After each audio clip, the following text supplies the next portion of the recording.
el tema con la lectura. La lectura que también se las entrego en este momento. Como ya la hicieron, vamos a cortar ahí un poquito por lo que estamos atrasados. 20 minutos. Para que con base en esa lectura respondan las preguntas que está en la guía de trabajo del numeral 3, que es educación, que es pedagogía, que es enseñar, que es aprender, de acuerdo con la experiencia de ustedes, con esas dos experiencias de vida que pueden haber sido buenas o malas y con lo que aprenden en la lectura. Eso lo vamos a presentar después del descanso en la plenaria para que ya después los padres se hagan cargo de ¿listo? Ya todos tienen guía, ¿verdad?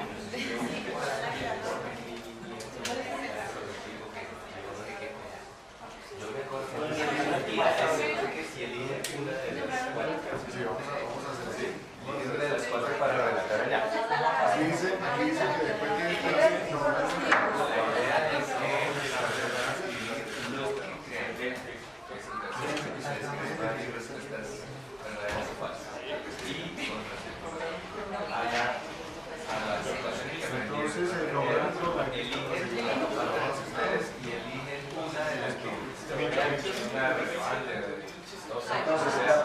aprendieron algo, no aprendieron algo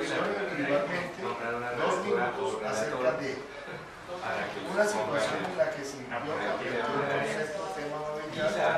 y el trabajo de la lectura. y una situación en la que se vivió que no aprendió. Sí, ahí sí, esa hoja es para entregarnos a nosotros. Entonces eso es una situación que se vivió no aprendió Aquí no hay respuestas para, no hay respuestas verdaderas ni falsas, ustedes van a escribir lo que crean. Lo que crean, ventilan sus ideas sobre cuándo aprendieron. Yo me acuerdo que aprendí, yo me acuerdo que no aprendí nada y comparten las cuatro y eligen una para relatar a la plenaria y dan las definiciones que ustedes consideren, lo que quieran. Cada uno expone aquí al grupo las dos situaciones y luego traemos una para presentar.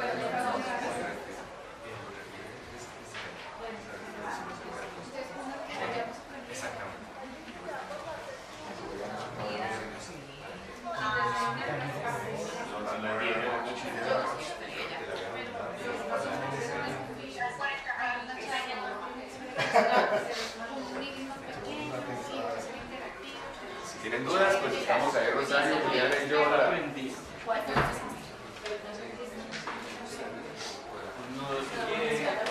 Sí, ofrecer la vida.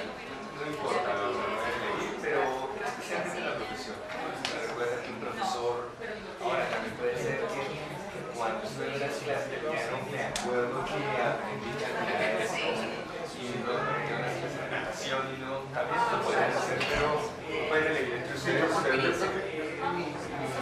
Mis situaciones son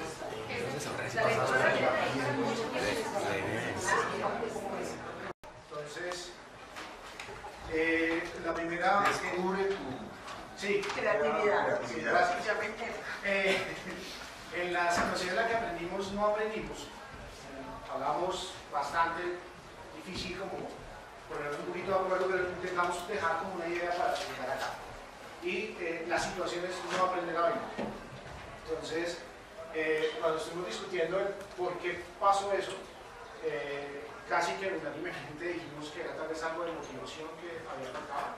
Entonces, en las diferentes situaciones que como grupo analizamos, coincidimos en que tal vez había sido algo de falta de motivación de nosotros y en algunas hablábamos de que tal vez el método de enseñanza no fue el mejor, que la asignatura tal vez no era, pero eso va con la motivación.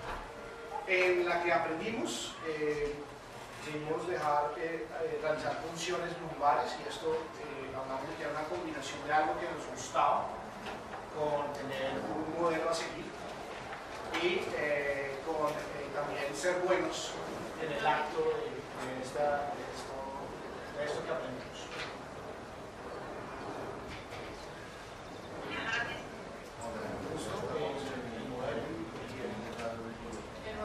El modelo sí, la maestra que teníamos nosotros.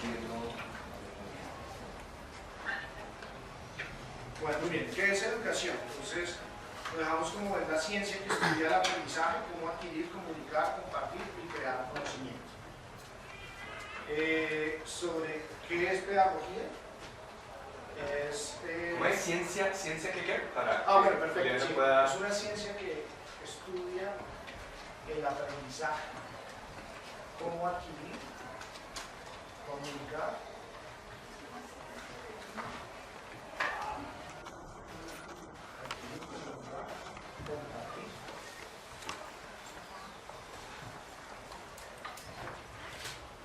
y crear conocimiento. Todo eso dentro de la clase. Todo eso dentro de la clase.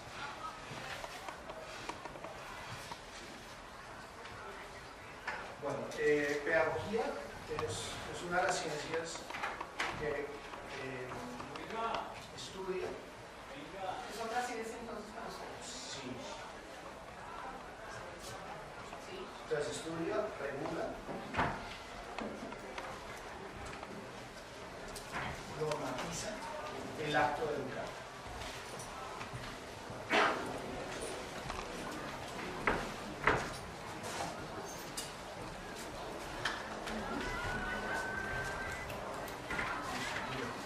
El significado de enseñar a aprender. Pues, enseñar para nosotros fue el facilitar y dirigir el proceso del aprendizaje.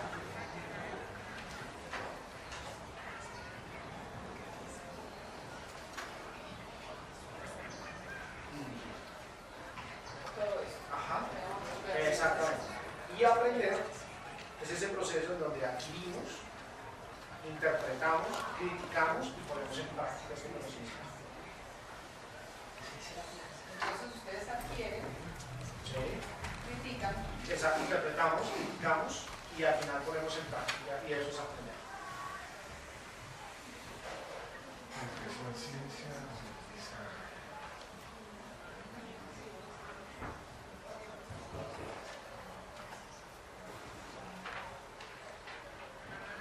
¿Queda?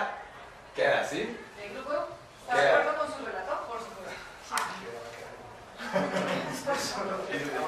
Ya está firmado todo eso. Sí, la vamos recibiendo y eso va todo para el portafolio.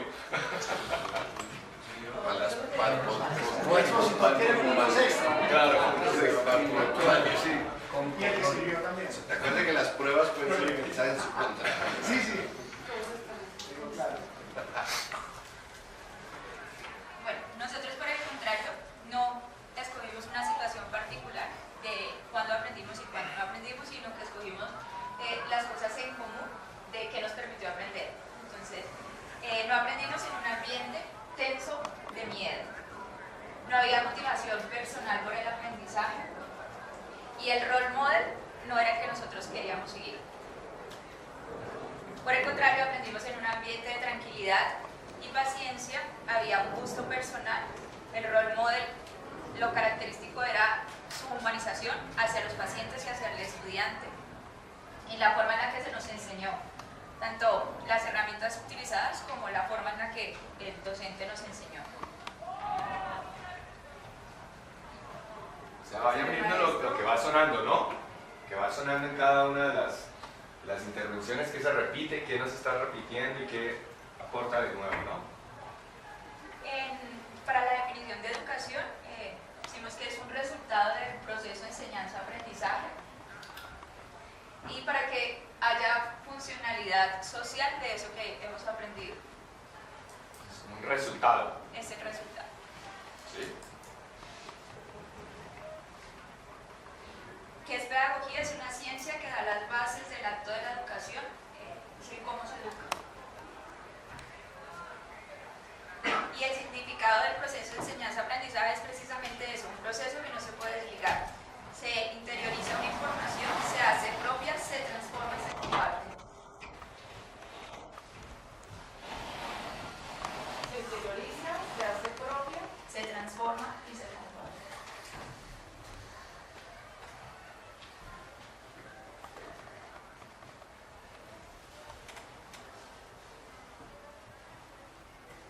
Comparten conocimientos. Una información.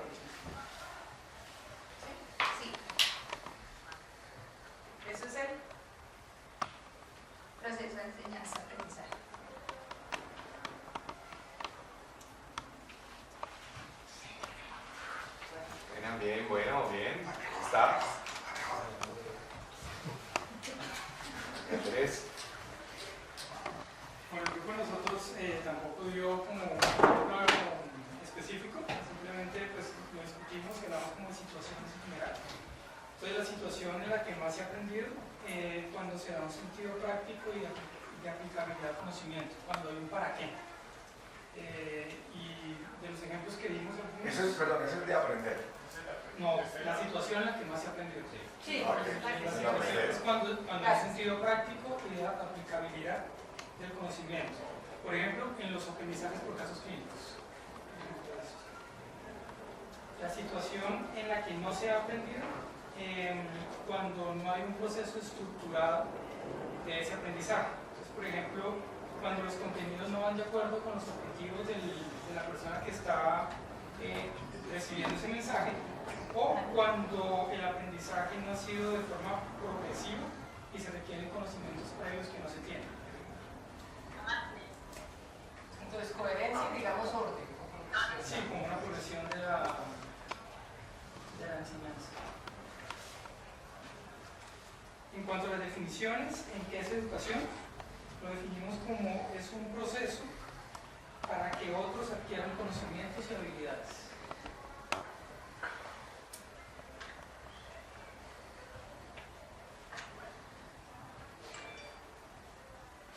En pedagogía la definimos como todos los métodos que utilizamos para llevar al sujeto a adquirir esos conocimientos y esas habilidades.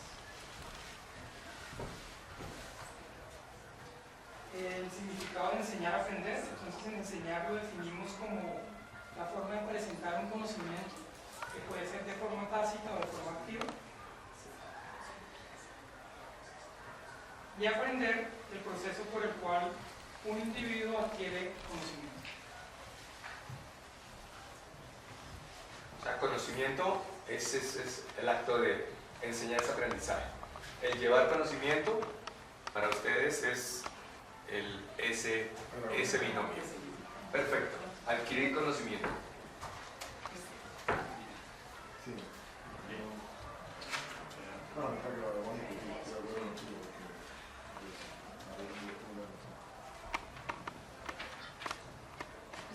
Somos tres, ¿no? Entonces fíjense, acá ya estamos entrándonos en un maravilloso mundo de qué tenemos que hacer nosotros como profesores para que nuestros estudiantes saquen algo positivo de las sesiones que estemos programando. Tenemos que evitar repetir lo que no nos gustó, porque así como no les gustó a ustedes, convénzanse que a sus estudiantes les encanta mucho. Y tratar de alguna manera en sus diferentes ambientes de aprendizaje de replicar las cosas que en ese momento el profesor de ustedes lo hizo. Y hay temas muy importantes, hay temas externos a ustedes, toda la parte de ambiente que ustedes estuvieron hablando, hay temas del estudiante, yo soy hábil, a mí me gusta, y hay temas del docente, el modelo de rol, de lo que son ustedes. Pero también no solamente el modelo de rol, sino que además ustedes siempre tienen herramientas y metodología adecuadas para lo que están enseñando, por eso es que están acá. Entonces, de todas maneras, Jorge mañana les voy a hablar mucho más de eso y los sabios van a meter, pero ya empezamos a ver por qué es importante afinar, como dicen, afilar el hacha, nuestro instrumento, para poder hacer mejor nuestra labor como docentes. Y acá, que bendito sea Dios que está Rosario, está todo el tema de educación, pedagogía, enseñar a aprender y qué es aprender. Que es todo lo que nos vamos a meter, digamos, en la tarde de hoy, mañana de todas maneras cuando esa cosa, andragogía, igual lo vamos a meter un poquito, y es darle como la fundamentación, las bases, el sentido de lo que nosotros estamos haciendo como educadores. Así como ustedes necesitan esa aplicabilidad y sentido práctico y saber qué están haciendo con sus estudiantes, o sea, sus estudiantes lo necesitan, nosotros también como educadores necesitamos saber qué estamos haciendo, por qué lo estamos haciendo, para de esa manera poder tomar decisiones informadas sobre cómo podemos mejorar nuestra. Tengo ahí un pedazo en el que, si ustedes miran los temas que salen, motivación, ambientes de aprendizaje, role model, justamente son variables que pueden ser medidas en un momento dado mediante una investigación aplicada o una investigación-acción, en la que esos temas son en los que menos hemos reflexionado en nuestros ámbitos, especialmente clínicos, porque pareciera que ellos llegan ahí y bueno, hágale y empiece a ver pacientes, y nunca tenemos una reflexión como profesores, como docentes, como educadores, en el que uno dice, ¿qué motivación trae este grupo que acaba de llegar? ¿Qué ambiente de aprendizaje le estoy creando yo para que se dé lo que ustedes mismos están diciendo? ¿Sí? Entonces, una reflexión adicional sería ¿cuántas veces he cuadrado yo ambientes de aprendizaje óptimos para que el conocimiento se dé, para lo que ha dicho un grupo? Ya Rosario nos dirá si conocimiento realmente es lo que busca este planteamiento. Y antes de que Rosario intervenga, yo quisiera, vi que Luis Alfonso tiene la mano en alto, ¿cómo se dialogan ustedes? ¿Qué se dicen de unos a otros? ¿Qué comparten o están de acuerdo o qué difieren? Una cosa que es frustrante o curiosa es darse cuenta uno que el primer día de maestría vuelve a ser alumno, ¿no? ¿Vuelve a qué? A ser alumno. O sea, le está costando trabajo. Pero una cosa interesante, José Gabriel, es que ahora eres un alumno muy especial, porque estás reflexionando sobre algo que vas a transmitir a tus verdaderos alumnos, ¿no? Entonces, el aprendizaje experiencial hace que tengas que vivir lo que sientes de otra vez trabajo en grupo, ¿sí? ¿Y qué es eso cuando lo ponen a uno a hacer trabajo en grupo? Entonces es muy interesante. Pero creo que se está refiriendo no a ser alumno, se refiere a la presentación anterior, que no tenemos la luz, somos novatos en esto, no tenemos todavía criterio para criticar o para debatir al otro. Digamos que aún el conocimiento, aún no hemos pasado a ser estudiantes. No tenemos todavía criterio para decir, yo creo que él está equivocado por esto u otro, pero probablemente en el tiempo vamos a adquirir. Pero tiene todo que ver con nosotros, ustedes delante, ahora como alumnos también, porque nosotros tenemos que ser unos alumnos reflexivos. Eso que ustedes tienen que enseñarle a sus estudiantes que sean, no coman entero, que sean reflexivos con todo lo que nosotros le damos con nuestra mejor intención. Ellos tienen que tener esa capacidad de respetuosamente y con argumentos, no con los mensajes de cadena de WhatsApp, tienen que tener la capacidad de poder explicar y poder cuestionar. Pero esto tiene todo que ver con nosotros. Es decir, a mí me interesa que mis estudiantes adquieran el conocimiento de lo interiorista y se puedan aplicar, sí me interesa. Sí me interesa, por eso tengo que saber eso, de dónde aparece eso, cómo hago para hacerlo de la mejor manera posible. Y qué es lo que estoy haciendo cada vez que estoy parado enfrente de uno de mis estudiantes o de alguna de mis alumnas. Además aquí hay variables y aquí puede haber ciencia. Por eso el ejercicio está cuadrado así. Porque unas cosas dependen de unas variables. ¿Será que estas variables dependen de esto que ustedes han denominado como ciencia, como conocimiento, como enseñar a aprender? Entonces es una fusión que necesitamos tener total claridad sobre variables, que paulatinamente el próximo semestre hay una sesión, hay una asignatura que se llama Ambientes de Aprendizaje en Salud, ¿sí? Ahí está cuadrada en el plan de estudios. Entonces, lo que Rosario creo que nos va a ayudar es a poder enlazar estas dos cosas y a poder tener un conocimiento claro, una comprensión clara, poder desde el saber disciplinar de la educación entender qué es esto, y por eso creo que le damos la palabra a Rosario para ver cómo nos ilustra o nos ayuda. Bueno, ante todo quiero agradecerles la participación, estuve oyéndonos me cuesta mucho estar en silencio, porque pues soy profesor, soy licenciada, entonces me salían letreros cuando los escuchaba, cuando me sacaba los grupos, pero no intervine porque no se trata de que yo interviniera. La idea es, y me encanta la metodología que lleva la maestría, es escucharlos primero a ustedes. Es el primer elemento clave que tenemos que tener en cuenta para el aprendizaje, los conocimientos previos. Pues ya entendemos acerca de los conocimientos previos que tienen ustedes. Y sobre esos conocimientos previos vamos a empezar a construir. Y vamos a empezar a construir porque todo lo que ustedes tienen de conocimiento previo, en alguna medida, nos permite avanzar o en alguna medida nos permite cambiarlo. O sea, decir, esto no era, yo puedo causarlo. Pero cuando nosotros vamos a trabajar con estudiantes, ese conocimiento previo, si no lo indagamos, si no lo tenemos, pues para nosotros, perdónenme, va a ser, vamos como vendados. No, tenemos que saber, la persona que está allí ya tiene un conocimiento sobre ello. De alguna forma ya lo tiene. Entonces, en esa medida, esto que hemos hecho es un ejercicio importantísimo, en el cual los autores han trabajado bastante sobre la importancia del conocimiento previo. Pues del conocimiento previo viene todo lo que ustedes mencionaban de motivación, en el lo que ustedes mencionaban de ambiente. Fíjense que todos los conocimientos previos que ustedes tienen son muy correctos. ¿Sí? Solo vamos a... Hola, Ani, ¿cómo estás? Vamos a organizarlos. ¿Ibas a preguntar algo? Sí, no sé, es algo que tengo que hacer rato, que a mí también me salen de correos. Sí, y es que cuando Jorge marcó los tres elementos aquí de la izquierda, cuando usted está empezando con los conocimientos previos, pues va a algo que supongo que intuitivamente se da, y es que el aprendizaje, aunque es la intención del docente, no es un logro del docente, es un logro del aprendiz, para decirlo. ¿Sí? De tal manera que reconocer los logros, perdón, los conocimientos previos, de generar espacio, etcétera, que sí es nuestra responsabilidad, es el camino para que él llegue a donde él va a llegar, pero ese no es el camino, o sea, pero ese es el problema de él, y creo que eso es lo que hace que terminemos respetándolo, en el sentido de que finalmente es su trabajo, y lo que uno logre motivarlo, ayudar, incluso al estudiante que llega a decir, oiga, profe, esto no es lo mío, me voy por otro lado, eso mismo puede ser un logro. Y de paso le quita una carga a los profesores, ¿sí?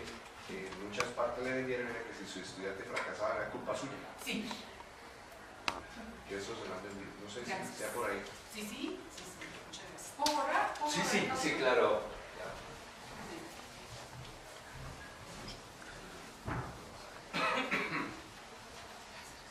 Vamos a empezar por los conceptos fundantes. Estamos haciendo una maestría en educación médica. Tenemos que manejar los conceptos fundantes de la educación.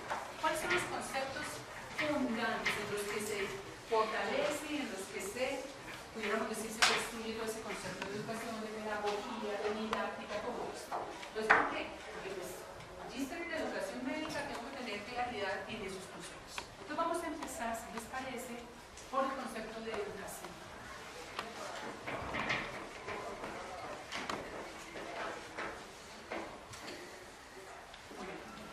Yo los escuchaba y algunos de ustedes están de ciencia, es un proceso. Yo me voy a permitir leerles una definición de un filósofo español, trabaja actualmente en la Universidad Complutense de Madrid, y nos dice: la educación es una forma respetuosa, delicada, de suscitar en la persona del educando representaciones, ideas, valoraciones que la inviten a orientarse libremente, nada ni nadie en su lugar, hacia aquello que le ayude a crecer como persona. Tomado del libro La innovación educativa pendiente, formar personas, José María Barrio Maestre. No solo es doctor en filosofía, tiene más doctorados, porque cuando se interesa en ética es el doctorado en filosofía. Entonces fíjense que si nosotros vamos a tomar por partes, decimos, la educación es una forma respetuosa y delicada de suscitar en la persona del educando. Y yo acompaño al educando, de suscitar en la persona del educando. Entonces considero a la persona del educando como una persona que está llena de unas capacidades y potencialidades ilimitadas, y que yo estoy allí para potenciar en ella, en esta persona, ese poder sacar todas esas potencialidades. Ideas, dice, suscitar representaciones, ideas, valoraciones. ¿Para qué? Para invitarlo a orientarse libremente. Entonces no va a depender de nosotros. Y no se trata de que dependa de nosotros. Ni se trata tampoco de que sea igual a para nosotros.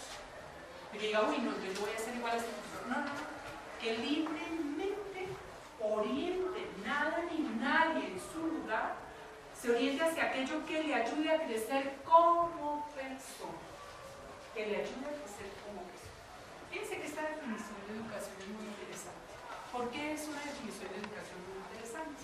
Fíjense que es una educación de un autor filósofo, José María Bach-Maris.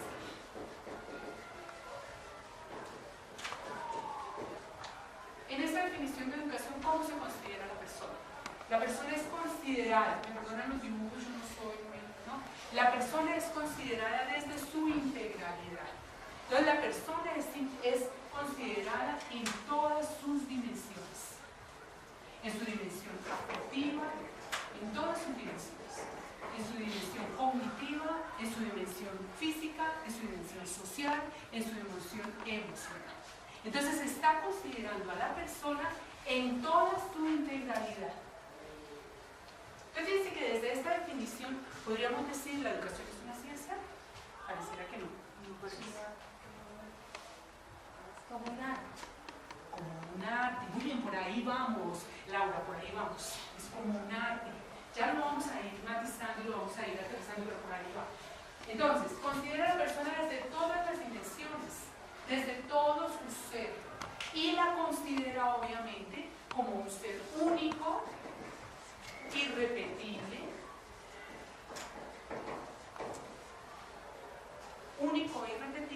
y aparte de que es único e irrepetible, yo les digo a mis estudiantes de pregrado, les digo, ¿qué tal si nosotros todas las mañanas fuéramos tan conscientes de que somos únicos sobre el planeta?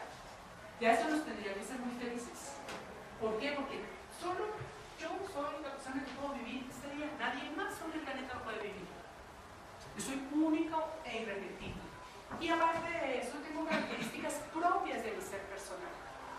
La voluntad, la razón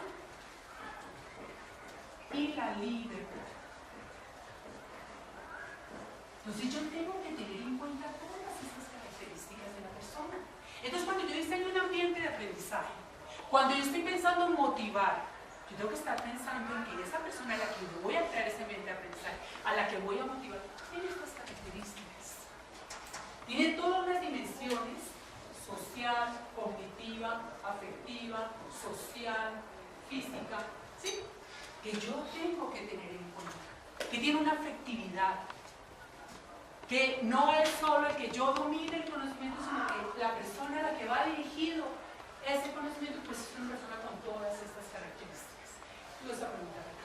¿Verdad que cuando uno reconoce que un estudiante es único, repetible, que tiene esas características, y eso lo hace ver como valiosos cuando comienza uno a actuar en un proceso respetuoso? Porque creo que se ha tocado todas esas palabras menos esa. Respetuoso. Pero no respetuoso porque me toque, sino porque lo valoro. Claro que no lo mencioné, yo lo menciono aquí. El autor de la educación es una forma respetuosa y delicada. Exactamente. O sea, ni siquiera lo puedo presionar, ni siquiera lo puedo. Cuando ustedes decían que tuvimos que borrarlo, pero sí yo uso mucho el tablero.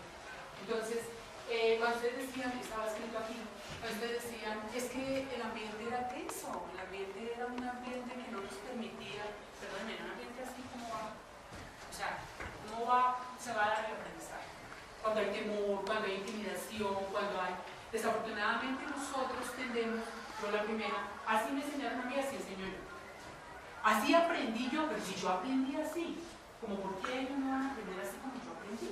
¿Cuál es la diferencia si es que sí aprendí yo? No, pues no. Pues no. Y miren, muchos, yo participé cuando en Ascofame en la especialización en educación médica, hace unos cuantos años. Y les decía yo a compañeros médicos como ustedes, que me decían, una médica genial, me decían, no, Rosario, un momentico, a mí, mira, ese profesor me hizo sufrir, yo lloraba y yo por lo mismo que mis estudiantes, porque así aprendí y así tengo que hacerlo. Entonces uno dice, pues sí, ya hay una esta de formación de que así aprendí yo. No necesariamente tengo que replicar como yo aprendí. Y menos si fuera en un ambiente de temor, de intimidación. Precisamente no aprendí por la mejor vía, ¿no? Precisamente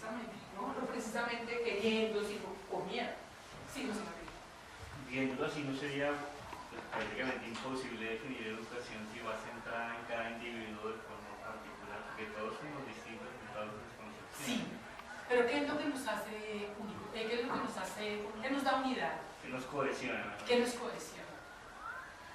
El interés por lo que vamos a aprender.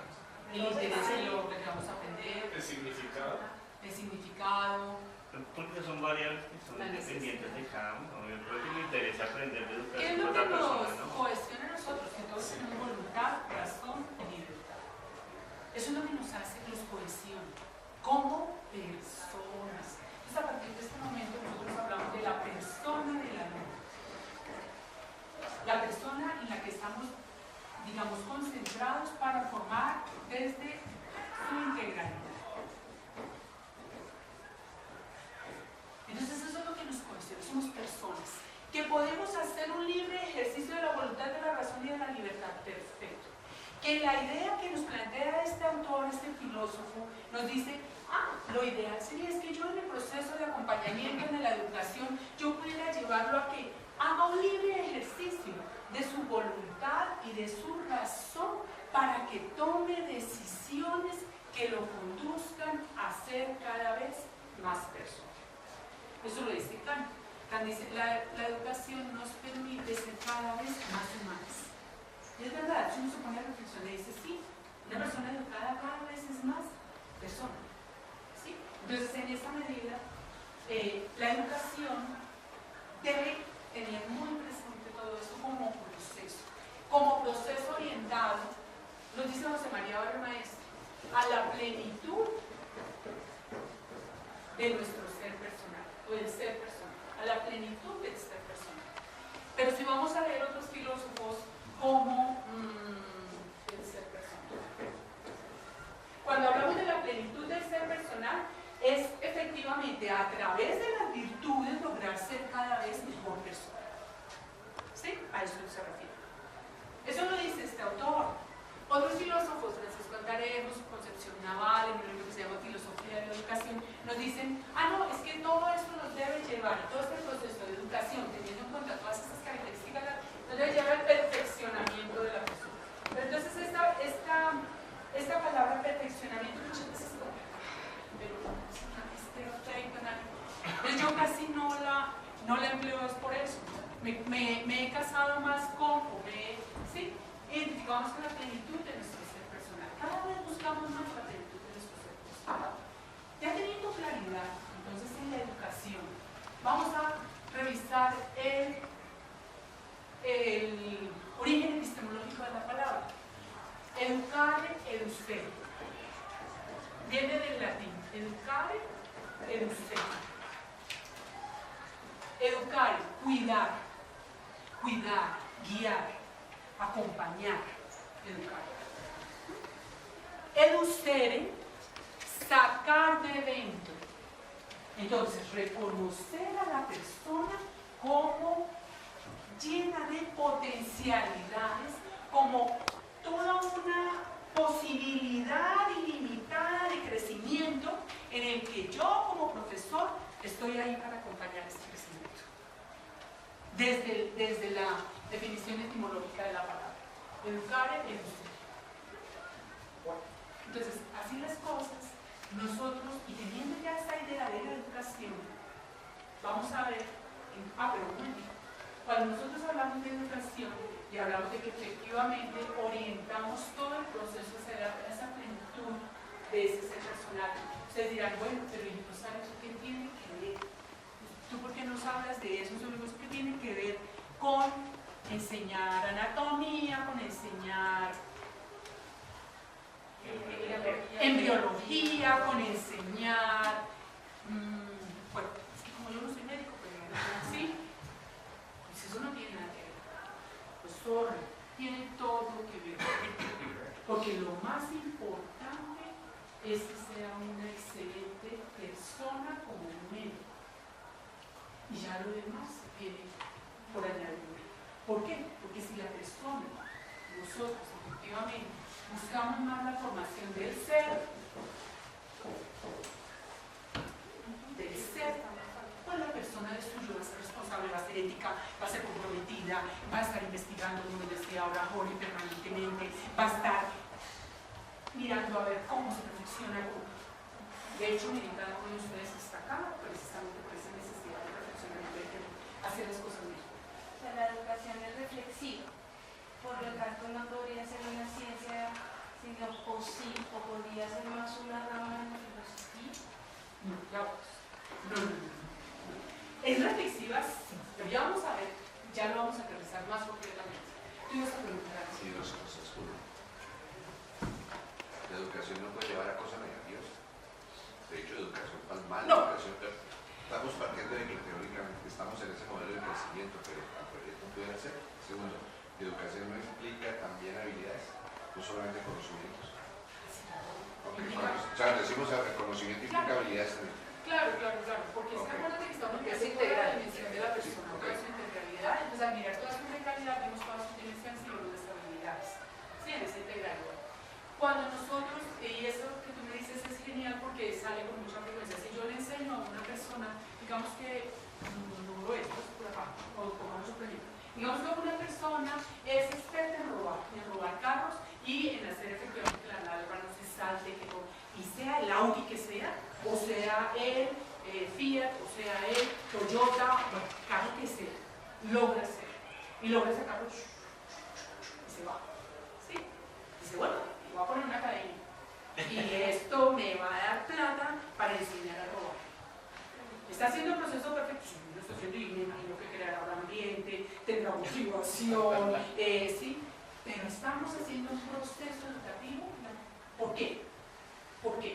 ¿Por qué, Andrita? ¿Por qué? Porque no estamos teniendo en cuenta ese ser que quiere ese tipo de enseñanzas. O sea, simplemente yo soy, si la educación es llevar al ser a su plenitud, es decir, hacer cada vez mejor persona, y lo que yo estoy haciendo es todo lo contrario, pues es lo antológico. O sea, no estoy educando, simplemente estoy enseñando una habilidad o enseñando las virtudes.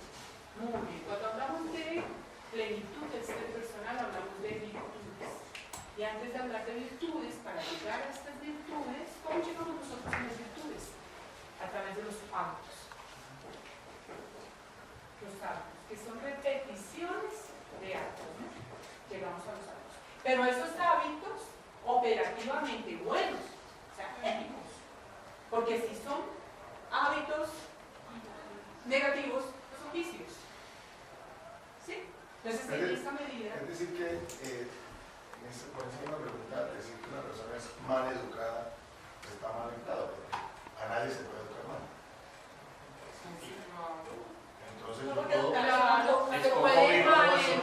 Entonces, si yo baso de que la educación es solo para sacar lo bueno de cada persona, entonces yo jamás podría maleducar a nadie. Sería insuficientemente adecuado. Sí, porque no A nosotros tomamos la maleducación como la ausencia de la educación. educación solo es para el bien. Sería insuficiente, pero uno sí puede tener incluso hábitos que en la misma sociedad pueden ser malos, ¿cierto? Y entonces estaría mal educado, porque mi hijo aprendió mal. No, pero es que tú estás hablando de educado sobre una habilidad de pronto de que también hace parte de la educación. Bueno, puede ser, pero también puede ser el mal hábito de cerrar la puerta del baño.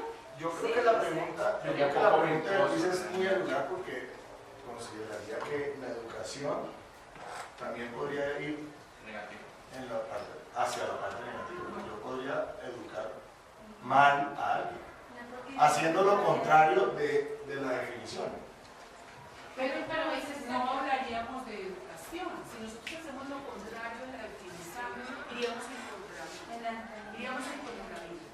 Porque, a ver, esto lo dicen los filósofos. Si efectivamente nosotros somos conscientes de que teniendo efectivamente repetición de hábitos operativamente buenos, vamos a lograr ser mejores personas, tenemos clarísimo que nuestro norte va a ser ese proceso educativo y no solo en nosotros, sino en todas las personas. Pero atentos, no quiere decir que nosotros seamos anticlericales, No quiere decir que nosotros seamos perfectos y logremos esa perfección, esa plenitud de ser. Esa no la logramos.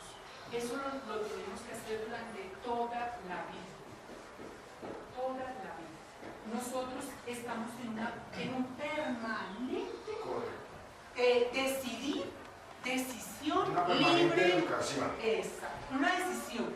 En una voluntad, o sea, en un querer, que la voluntad es el querer, desde la razón, iluminada desde la razón, desde la inteligencia, para que esa libertad la podamos orientar hacia elegir lo que más nos hace, o sea, crecer como personas. Eso está permanentemente en nuestra vida. Y cada uno de nosotros, esto es cada personal intransferible, pensará, ¿cuántas decisiones he tomado en mi vida que me han ayudado a ser mejor persona y cuántas no? Bueno, eso no importa, o sea, no se trata, pero eso me permite a mí determinar cómo estoy tomando las decisiones y hacia dónde las estoy orientando. ¿Sí? Sí, yo comparto completamente el concepto. A lo que quería aportar era que entonces está mal dicho, no es real decir que alguien está mal educado, porque se supone que la educación no es mala. A ver, cuando tú dices mal educado, la misma palabra dice mal educado, o sea, la educación se está dando mal. No educado suficientemente. Pero puede darse a educación mal. O sea, exacto, a eso voy. Sí, eso sí, No puedes educar mal. sí, dime. Lo que pasa es que el término de mala educación precisamente hace referencia a ausencia de educación o educación insuficiente. Entonces, No es que le entrené para el mal, no está educado. sino que la educación es insuficiente. Hay ausencia de educación en esta persona porque yo no logré llevarlo a eso. motivarlo o él solito para tratar de ser lograr esa plenitud del ser. Entonces no estoy diciendo lo entrené mal, sino su educación es deficiente. ¿Está mal? Sí, dime. La pregunta es, si la persona, por ejemplo, nos sorprende con ese tipo de estudiantes que dicen, yo estoy estudiando porque mis papás me obligan, ya empecé la carrera y quiero terminar porque pues ya pagué la mitad. Ese momento, la educación como tal se toma como una educación incompleta o no es educación, porque igual no hubo voluntad ni hubo libertad por parte de la persona porque no le gusta. Entonces, desde ese punto de vista, ¿cómo queda el concepto de educación para esa persona que termina la carrera? Muy interesante. Entonces ahí el papel de los profesores y el papel de los padres es fundamental. Porque los padres y los profesores educan la libertad y educan la voluntad y educan incluso, o sea, desarrollan procesos cognitivos en sus estudiantes. Entonces nosotros efectivamente estamos ahí como educadores, como padres, para formar esa voluntad, para formar esa libertad. Incluso hay un artículo muy interesante de Concepción Nava que dice, la libertad se puede educar, pero lo recomiendo, ¿sí? Porque esa vocación de orientarlo profesionalmente sería para el estudiante muy valioso, que viera que no es efectivamente, no. Muy bien, entonces, estos son elementos claves en la educación, pero no son los únicos.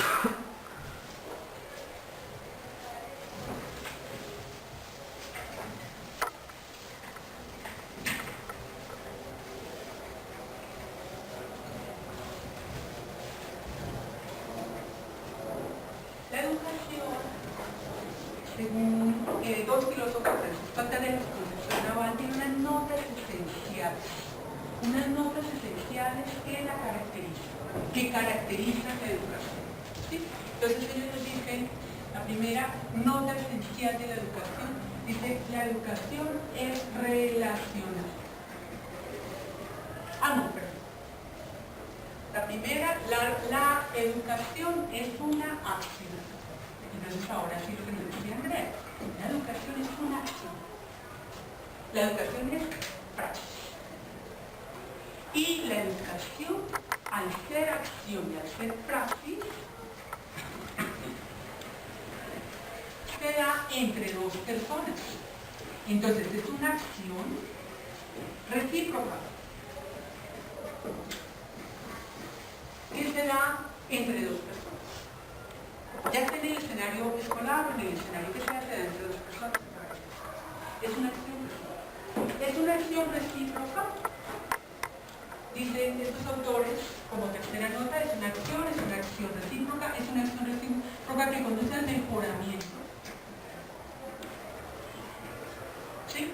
Al mejoramiento de esa persona y que debe llevar al mejoramiento de esa persona ordenado desde y por la razón.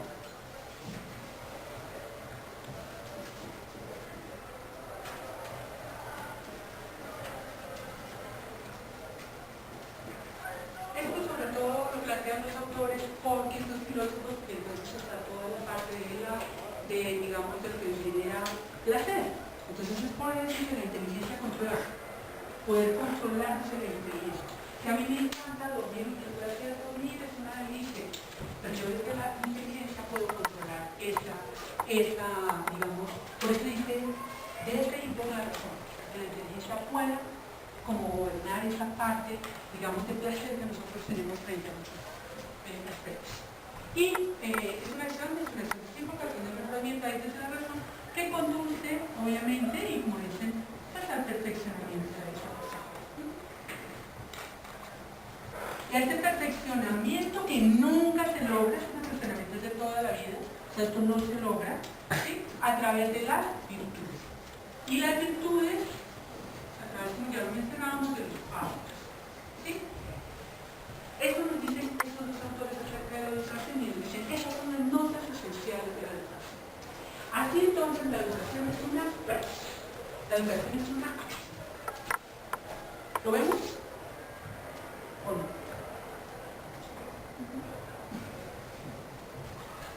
Se dice como más como un proceso. Es un proceso. ¿Y por qué un proceso? Evidentemente para yo poder ejecutar esa acción de educar, tengo que tener las bases de conocimiento suficientes para poder. Requiero yo autoperfeccionarme o tratar de llegar a la autoperfección para poder transmitir ese estilo de autoperfección mediante un proceso que enseñe. Muy bien. Ajá. Pero sin querer que todo sea Claro. Sin querer homogeneizar. No es la información que usted va a hacer. Listo. Esas serían, digamos, las características más importantes de la educación que tenemos que tenerlas muy claras porque ahora las vamos a escuchar de ustedes. Vi que varios de ustedes, incluso muchos, hicieron un resumen de las lecturas que teníamos para hoy sobre pedagogía. Entonces, ya teniendo claro el concepto de educación, vamos a pasar al concepto de pedagogía. ¿Les parece? Pero entonces ahí sí ya lo hacemos más a fondo.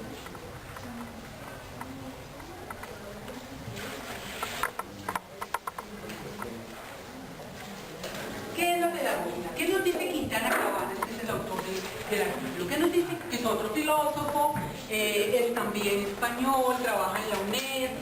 Quintana Cabanas es un autor también reconocido de pedagogía social. Bueno, yo tengo una pregunta.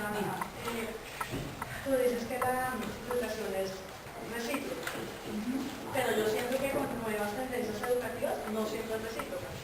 Por ejemplo, cuando está 100% virtualizado y no hay un tutor, no hay una supervisión, ahí no hay reciprocidad, no hay contenidos virtuales.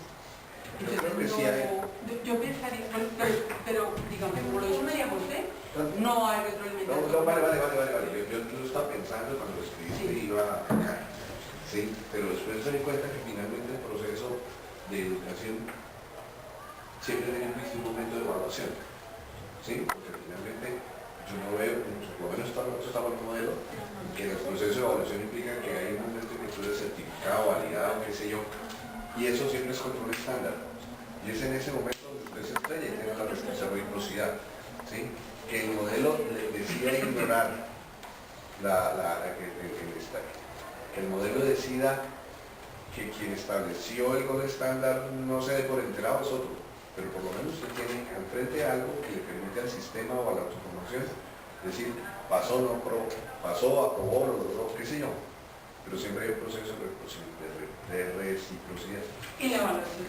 No, pero en la evaluación, pero durante el proceso puede estar durante el proceso no hubo ese proceso. O tú preguntas, o sea, eso lo que quiere decir es que hay... y no estás de acuerdo. Ok, entonces yo me voy para otro extremo. Eso quiere decir que es posible que existan procesos de educación de yo con yo, de yo solito, que yo mismo me autoeduque, que yo mismo me define para dónde voy, qué es lo que quiero, qué es lo que verifico, qué es lo que no. Y las residencias médicas en parte son así.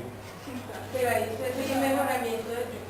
Pues cada vez hay un modelo, cada vez el modelo va a que seas tú quien busque la información y el conocimiento y que el profesor simplemente sea un guía que sintetice esa información que tú tienes. Pero hay reciprocidad. A ver, el tema de educación virtual, si quiero hablar de educación, tiene que haber reciprocidad. De lo contrario, estaría yo presentando unos conocimientos y sería más una cuestión de autoestudio, de autoeducación. Cuando se monta en una plataforma una actividad educativa, cualquiera que sea, ya ha habido la actividad de ese educador en la parte de planeación de esa actividad, en la parte de organización de la forma como va a entregar los contenidos, en la parte de estimular a esa educando que está al otro lado de la pantalla para que eduque. Ahí ya hay algo y la persona que está sentada acá está respondiendo a ese algo que alguien se demoró mucho planeando. Lo que pasa es que los tiempos son distintos y no siempre son sinérgicos. Y debe haber algún tipo de evaluación. Claro, cuando nosotros hablamos de estándares de educación virtual, sí debe haber un tutor, sí debe haber una retroalimentación y sí debe haber una evaluación. Pero no podemos desconocer que de todas maneras, en todas ese tipo de actividades que están bien hechas, tiene que haber habido un proceso largo, difícil, de planeación previo y de evaluación posterior para ver si lo que yo planeé sirvía o me está generando los resultados que yo estaba esperando en los estudios. Yo hago una claridad acerca de a qué lleva el residente a que aprenda por sí mismo. Eso es un tema también muy importante porque es el hecho de autodirigir su propio aprendizaje y de cuáles elementos logró tener el residente, en este caso el residente que es en el que más se trabaja, como lo vemos como un trabajador prácticamente en los hospitales, ¿sí?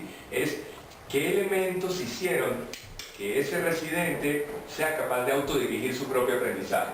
Eso es un tema también crucial y enlaza con lo que María José dice, porque a veces pareciera que el proceso educativo se da allá en los hospitales, por eso la discusión está centrada en nosotros, en la profesión de la salud también, porque pareciera que el residente llega allá a hacer cosas mágicas y se debe tener en cuenta que la capacidad de supervisar y las exigencias y los recursos que se le dan a ese residente son los que permiten que el proceso educativo, como bien lo ha dicho, bueno, los filósofos a través de Rosario, hagan que surjan unas condiciones en el ser humano, por eso va al ser humano, por eso la voluntad del ser humano hace que tome esas variables y que sea capaz de continuar en su aprendizaje, pareciera que fuera solo.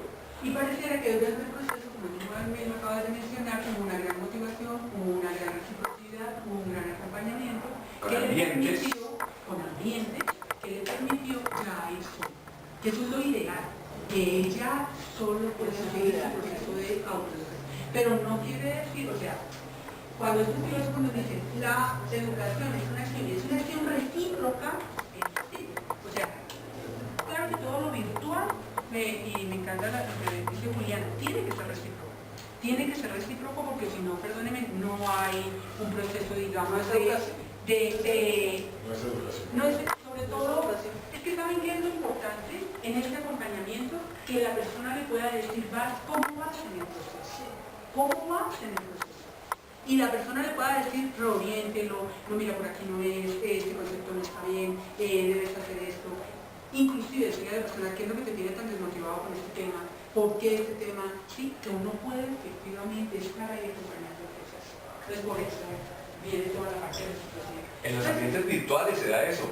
Sí, Se puede dar eso. Se ha entendido a veces que el ambiente virtual, vamos a ver cómo nos va en nuestra comunidad a partir del lunes o martes, pareciera que el aprendizaje virtual es, bueno, entra a la plataforma y haga algunas cosas, ¿no? Entonces el acompañamiento, el dar recursos y exigencias debe ir balanceado de la presencialidad cara a cara o de la presencialidad a través de lo que Alfonso dijo, la tecnología permite hacer y si se está cumpliendo lo que Rosario quiere mostrar ahora. Entonces, con relación al artículo que leímos, ya no me acuerdo muy sucinta, muy rápida, lo vamos a hacer en el tiempo. ¿Cómo les pareció todo el artículo? Las tres primeras partes duras. Todos articular los elementos claves del artículo. ¿Tú qué piensas, Andrés? Es que uno de los principales problemas del artículo es que faltó conceptos concretos. Entonces lanzaba unas preguntas sobre si la pedagogía es ciencia o no es ciencia, o si pertenece a las ciencias de la educación. Si no pertenece y que esas son las ciencias de la educación, ¿no? Exacto. Y entonces, pero a lo último entonces uno dice, no, pero yo quiero la sustancia. No, Quintana Cabana no hace eso. No, él no llega. Entonces lo deja uno como... Nunca lo hará. Bueno, entonces sí. Incluso hay un libro muy interesante, que son las antinomias de la educación. Imaginen qué cosa. Pone las antinomias a un caucho y lo estira, y entonces uno queda o acá, y uno no sabe, entonces ¿qué? Y uno busca y sigue leyendo. No, lo deja para que uno piense y uno así genera, es un autor que genera siempre esa tensión. Sí, lo que yo quería decir es que incluso hoy lo comentamos con algunos durante el almuerzo, que es un artículo denso y es para releerlo varias veces, más porque muchos no estamos acostumbrados a estos conceptos. Pero digamos que lo que yo logré captar del artículo, entendiendo la pedagogía como una dualidad, ¿sí? Una forma que yo la logré ver, en el cual al mismo tiempo es una ciencia y un arte. Y es una ciencia porque se basa en teorías, tiene un método, tiene unos objetivos, lo que lo hace una ciencia, pero al mismo tiempo es un arte porque requiere entrenarse, requiere práctica para lograr desarrollarlo. Jaime.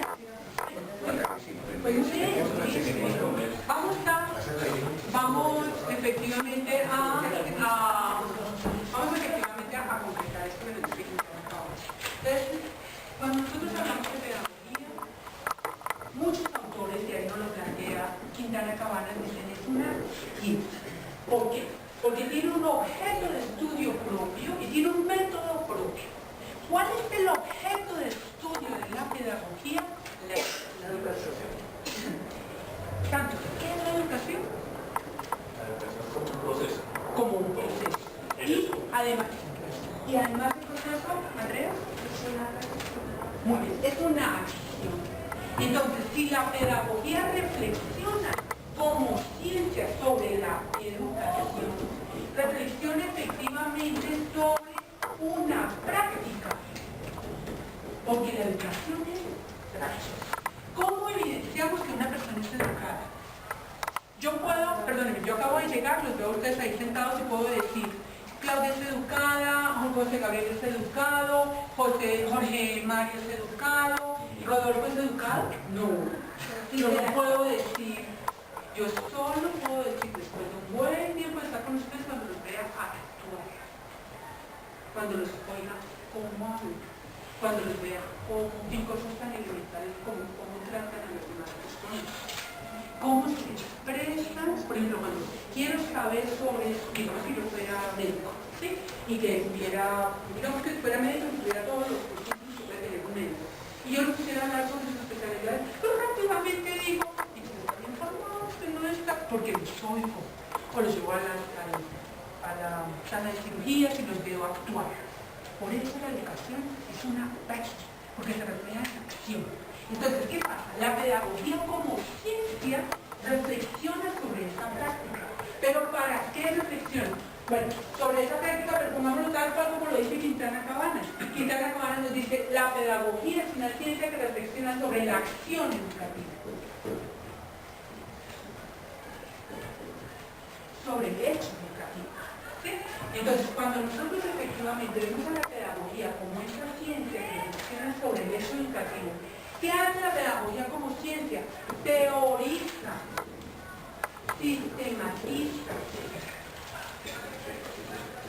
en forma rigurosa este fenómeno educativo. Por ejemplo, es un metodológico propio. Claro, que es propio de la pedagogía y que le permite reflexionar sobre ese hecho educativo. ¿Sí? Entonces, por eso es que este autor nos dice, la pedagogía tiene un objeto. ¿Cuál es el objeto de estudio de la pedagogía? La educación. ¿Y cuál es el objeto de estudio de la educación? ¿Cuál es el objeto de estudio de la educación, Claudia? ¿Cuál crees que es el objeto del estudio de la educación? No, me equivoqué. La educación no tiene... Vamos a aprender a mirar.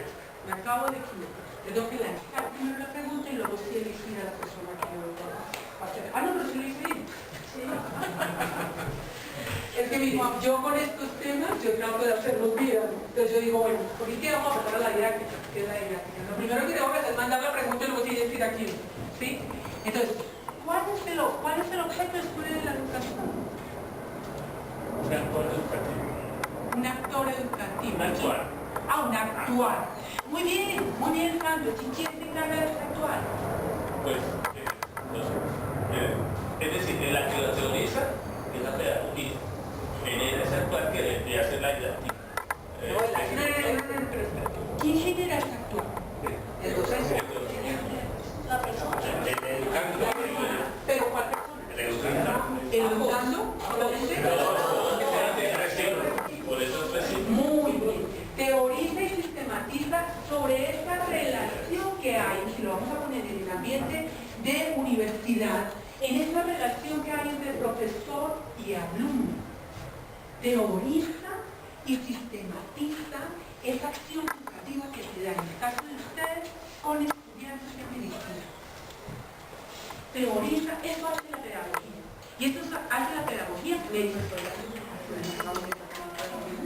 ¿Sí? Pero eso es lo que hace la pedagogía. Teoriza y sistematiza rigurosamente. Porque esto no lo hace, perdónenme, esto tiene un método propio. No quiere decir que porque la pedagogía no pertenezca a las ciencias duras, sino a las ciencias blandas, su investigación no vaya a ser rigurosa y no vaya efectivamente a dar resultados investigativos serios. Esto es un paradigma en el que yo sé que, no sé si ustedes lo han escuchado, entonces, todo lo que sea de investigación cualitativa no es investigación, porque no produce resultados generalizados. Es un paradigma positivista en el que todavía algunos autores, si ustedes leen, encuentran ese debate. Y uno dice, a ver... Y reduccionista. Y muy reduccionista, por eso cuando yo digo, a ver, superemos ese paradigma. O sea, ese ya está, pero no crean, a mí me sorprende que yo encuentro todavía artículos y libros donde estamos fundamentados en ese paradigma. No, es lo que de verdad vale en la investigación, son las investigaciones de las ciencias exactas. Física, química, todo lo que sea de laboratorio que yo pueda decir, se puede generalizar.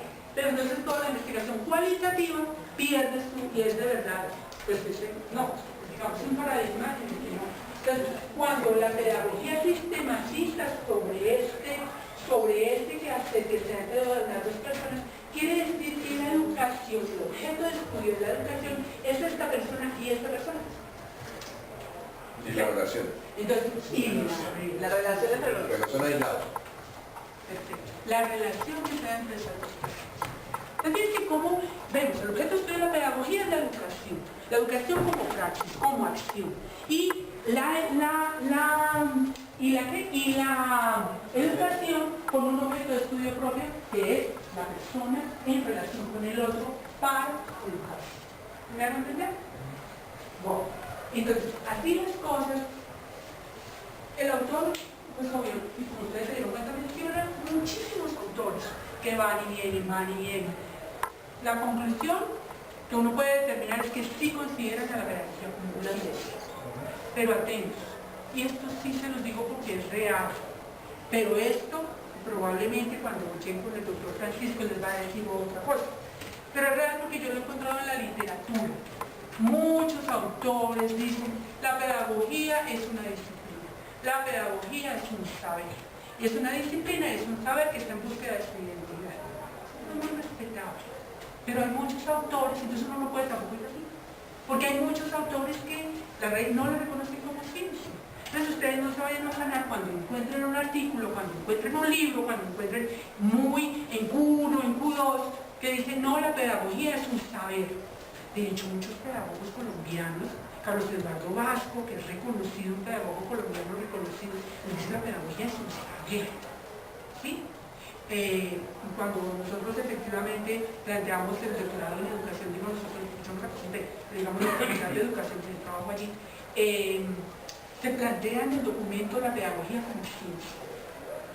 Y si uno lee los documentos de nuestro decano, que es doctor en pedagogía, él dice la pedagogía es una ciencia. Pero muchos autores, y refiriéndose a lo que nos plantea aquí Tana Cabañas, porque tiene un centro propio, un método propio, pero muchos autores en cambio no lo reconocen.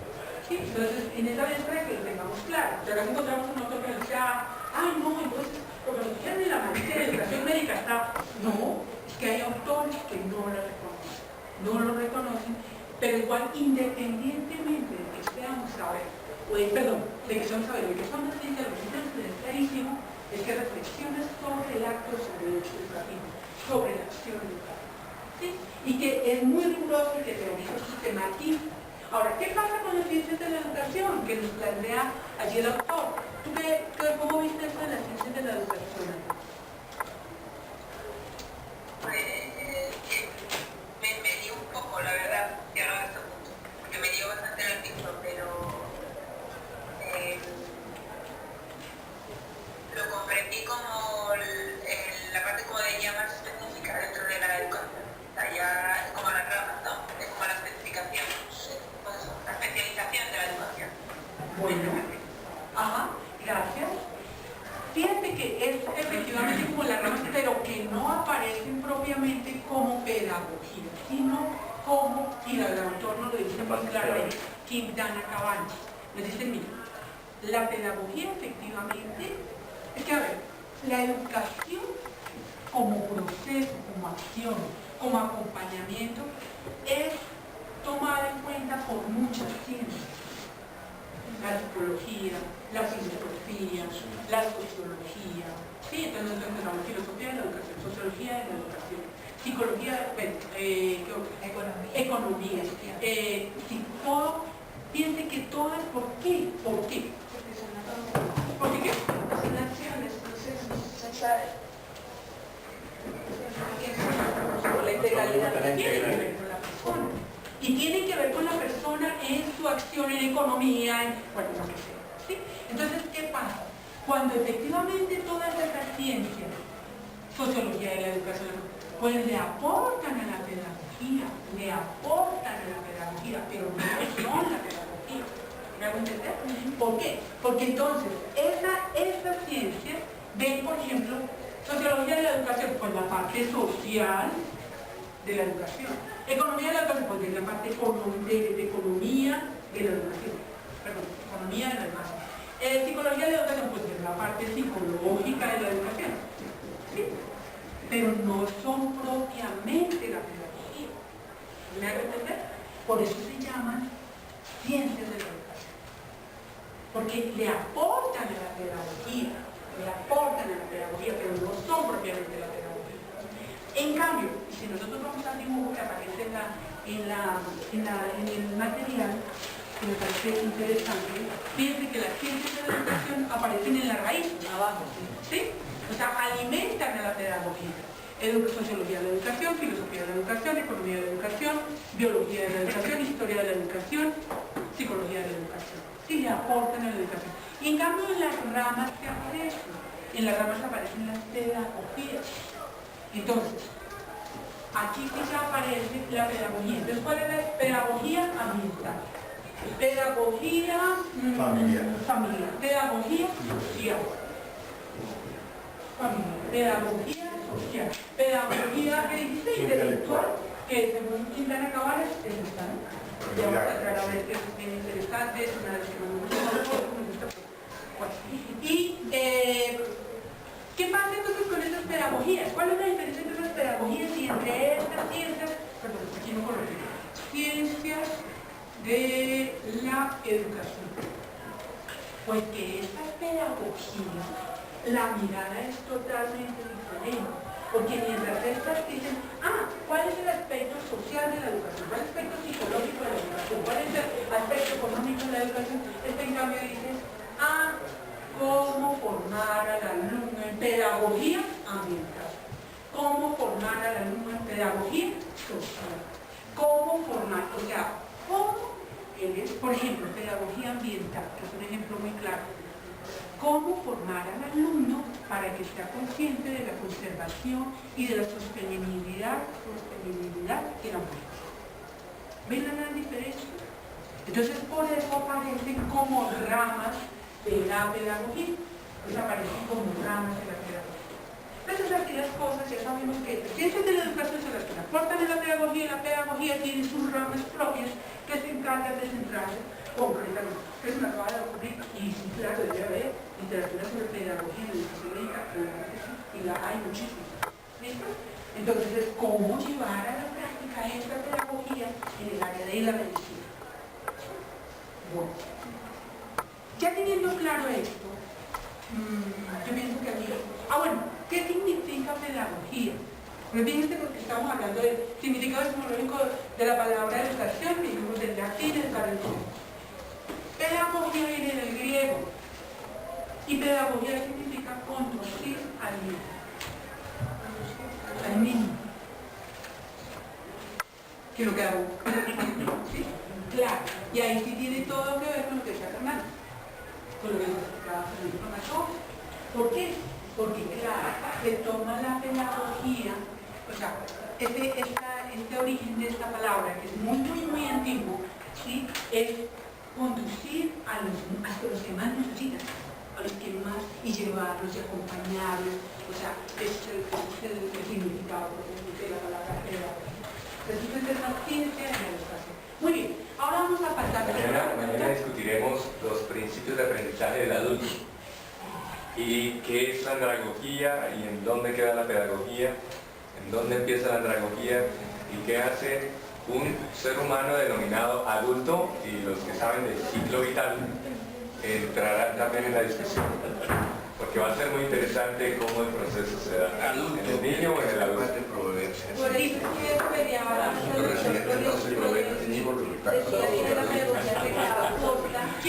Entonces, de lo que revisaba, la pedagogía se da corta porque uno de los libros, eso no se aplica a la infancia, se aplica como a 3 aspectos puntuales. Y después eso debería en ese momento. Sí, Andrea. Y fíjense que al final, o en este párrafo dice, la pedagogía es hasta de adulto. O sea, el adulto efectivamente necesita la pedagogía. Ahí es que sea. Muy bien. Ahora vamos a ver qué es eso de la didáctica. Bueno, claro que ya aquí están acabadas con el artículo nos dice, la pedagogía intelectiva, intelectual, es la didáctica. ¿Qué es la didáctica? ¿Qué te parece a ti que sea la didáctica, José Manuel? La didáctica es el análisis metodológico de esa forma de enseñanza con la intención de volverlo práctico y aplicable.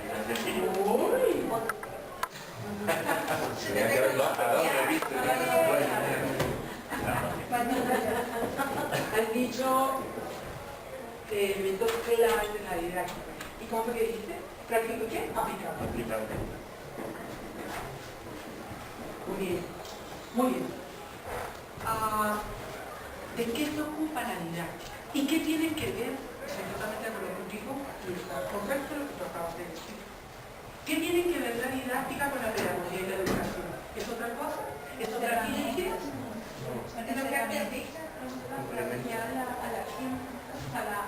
El método con el cual uno aterriza ¿qué? O sea, toda la teoría de la pedagogía que se encarga de planear, o sea, lo lleva a la acción. Bueno, listo. Entonces lo lleva a la acción, pero lo lleva a la acción a través de la metodología. Bueno, bien. ¿Tú qué dices? Tú una vez habías dicho algo, Diego, ¿no? Bueno, ¿de qué se ocupa la didáctica? Según los didactas, bueno, ¿cuáles herramientas? Todo, desde la forma de la presentación que yo voy a utilizar, cómo me paro, los ambientes, el escenario. El que yo camine, el que no camine, el que me quede allá, el que ponga una diapositiva, todo eso es didáctica. Pero un momentico, no se remite solo a eso, porque la didáctica ya superó hace rato lo que es la técnica. Y eso ya, gracias a Dios, yo lo aprendí así. O sea, claro, yo un poco, pero cuando yo lo aprendí, era técnica, y nosotros era aprender las técnicas, era una abogada. Yo aprendí a querer la didáctica, como que hice una maestra de educación, ¿sí? Y ahí fue donde descubrí que la didáctica va mucho más allá que la técnica, perdónenme, ¿sí? O sea, no es la técnica por la técnica. Entonces, ¿de qué se ocupa la didáctica? Del cómo. ¿Cómo voy a hacer para que este estudiante aprenda? ¿Cuál va a ser este proceso de enseñanza que yo voy a llevar para que este estudiante aprenda? ¿Pudiese encauzarse en la comunicación en todo su nivel? En todo el nivel. Entonces, la pasión que tenga el profesor por su saber lo contagia al estudiante. Y eso es un fundamento de la didáctica. No dice que eso es una técnica. Si el profesor es verdaderamente apasionado por lo que enseña, logra que el estudiante se motive por su saber. Lo logra. No sé si ustedes han leído el libro de los mejores profesores universitarios de Ken Bain. Sí. Conclusiones de una de las características, la pasión. ¿Qué hacen los mejores profesores universitarios? Son apasionados por lo que hacen. Entonces, ¿cómo hago yo para que ese estudiante a través de los procesos de enseñanza llegue a la aprendizaje? Que si yo empleo técnicas, que si empleo actividades, que si empleo ambientes, todo eso, todo tengo que tenerlo en cuenta para que se llegue al aprendizaje. Pero hay algo muy simpático. Los didactas antiguos, o sea, Mireo Negri, Luis Alberto Matos, que fue con los que yo aprendí, decían, sí, es que inclusive los libros, yo los he guardado en la biblioteca, porque cada vez que quieren sacarlos, digo, no, cuéntanos porque estos son reliquias. O sea, no las haces porque son clásicos de la didáctica. Y es para ver efectivamente cómo ha evolucionado la didáctica. Yo los empleo mucho en mis clases. Porque entonces ahí aparece así, en todo el libro aparece enseñanza-aprendizaje. En todos los libros, enseñanza-aprendizaje. Y resulta que los últimos didactas, ¿qué nos dicen? Nos dicen no. De hecho, donde más didactas hay, donde más profesionales y doctores en didáctica, digamos que han dado teorías sobre la didáctica, son de la Universidad de Buenos Aires. Porque la Universidad de Buenos Aires está integrado en didáctica, diplomado en didáctica, especialización en didáctica, maestría en didáctica y doctorado. Entonces ellos son los que más son producidos por didáctica. Entonces están Alicia Camilo, Miguel Lisby, Daniel Ferman, entre otros, que son los didactas de la Universidad de Buenos Aires. Entonces ellos que nos dicen, no, este binomio ya no. La didáctica es la teoría de la enseñanza. Es la teoría de la enseñanza. Eso es la didáctica. La teoría de la enseñanza que se ocupa de cómo debo enseñar y que de suyo debe llevar a la aprendizaje. Pero no quiere decir que yo puedo tener, por ejemplo, en este momento, yo puedo estar esforzándome muchísimo porque ustedes efectivamente logren aprendizaje.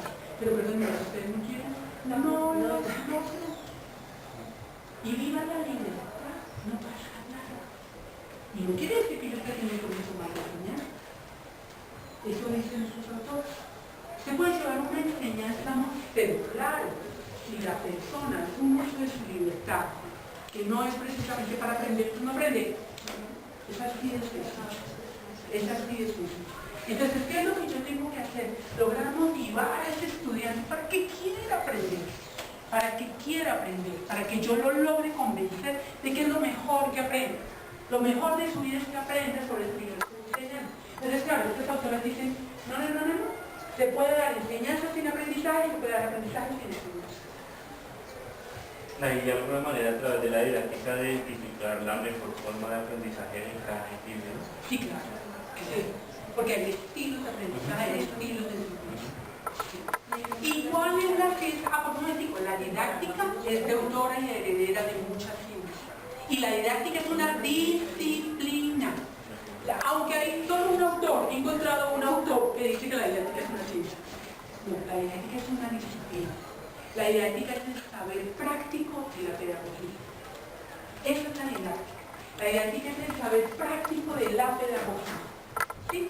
Y es una disciplina, pero encontré un autor que dice que es una ciencia y lo fundamenta y todo, y pues uno lo respeta, pero pues yo sinceramente no, yo sigo pensando firmemente que la didáctica es una disciplina porque es el saber práctico de la pedagogía.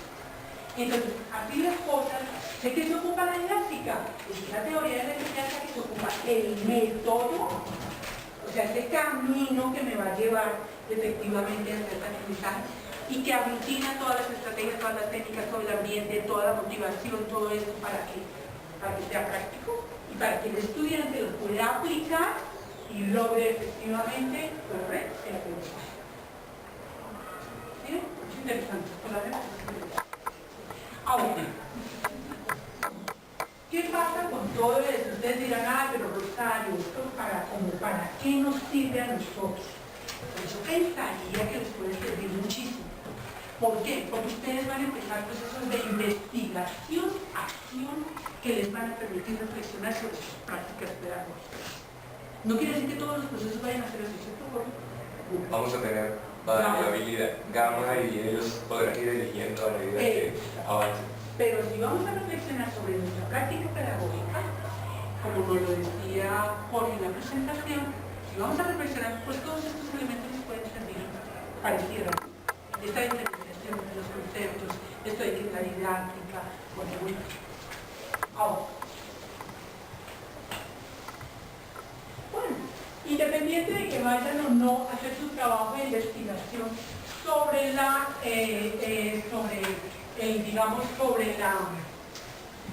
práctica, independiente de que hagan o no el trabajo de investigación sobre la práctica, yo pienso que cada uno de ustedes, si quiere, podría reflexionar a la luz de estos conceptos, su práctica, reflexionar sobre su práctica pedagógica. ¿Cómo está haciendo mi práctica pedagógica? ¿Yo realmente estoy educando o estoy solo haciendo un transmisor de conocimientos? Y estoy permitiendo que el estudiante repita. ¿Sí? Y a mí, perdónenme, me interesa que el estudiante sea un grosero, que sea un patán, que sea incluso mal encarado. Eso no me interesa. Pues perdónenme, pero no te digo con toda la paz. Están en el lugar equivocado y no se está la maestría. Porque en esta maestría, que es en educación médica, tenemos que velar efectivamente porque una persona crezca en todas sus dimensiones, no solo en la dimensión cognitiva. ¿Ven? Entonces, en esta medida yo pienso que este es nuestro gran valor agregado. Bueno, ahora, ¿qué pasa? Resulta que ya rápidamente voy a decir algo que puede ser también muy interesante.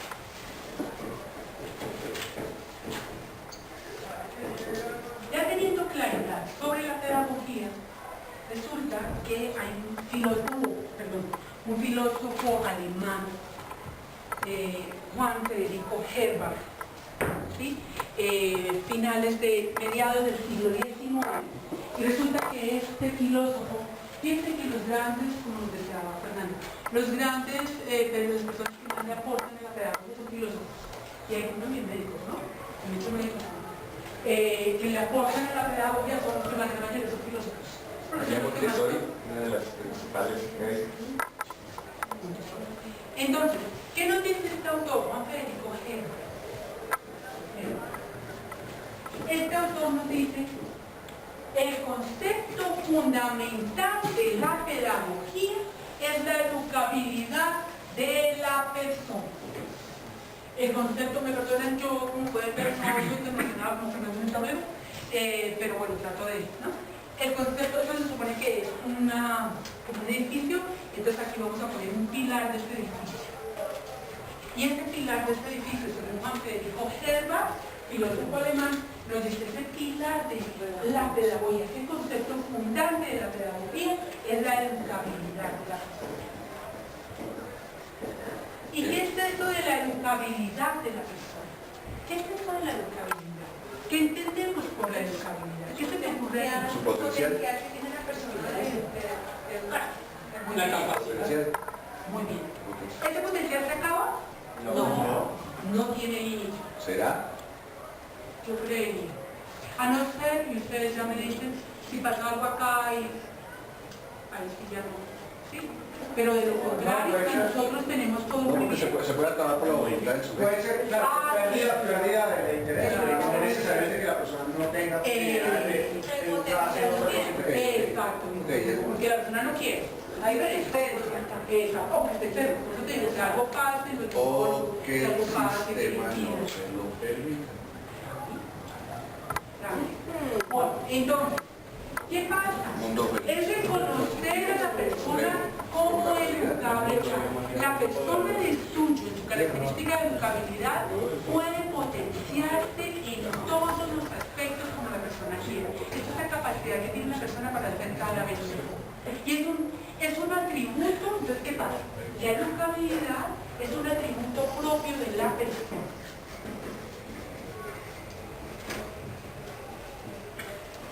¿Y desde dónde miramos ese atributo propio de la persona? Desde la antropología.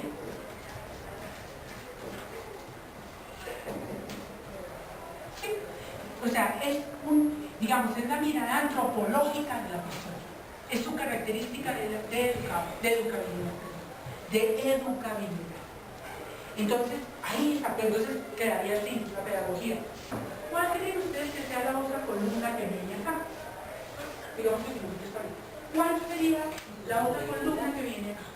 La enseñabilidad. Muy bien. ¿Y por qué la enseñabilidad, Claudia? Porque si no, o sea, es una relación recíproca y va dándole bien, entonces uno aprende, el otro enseña y... O sea, la enseñabilidad es la capacidad que puede enseñar al otro. Entonces, la enseñabilidad se constituye en el atributo, y este es el atributo de la persona, la enseñabilidad. El de la ciencia, el de conocimiento de la ciencia, es el atributo de la ciencia, es el atributo propio de la ciencia. La enseñabilidad es el atributo propio de la ciencia que permite desde su fundamentación epistemológica y en su evolución epistemológica ser enseñada.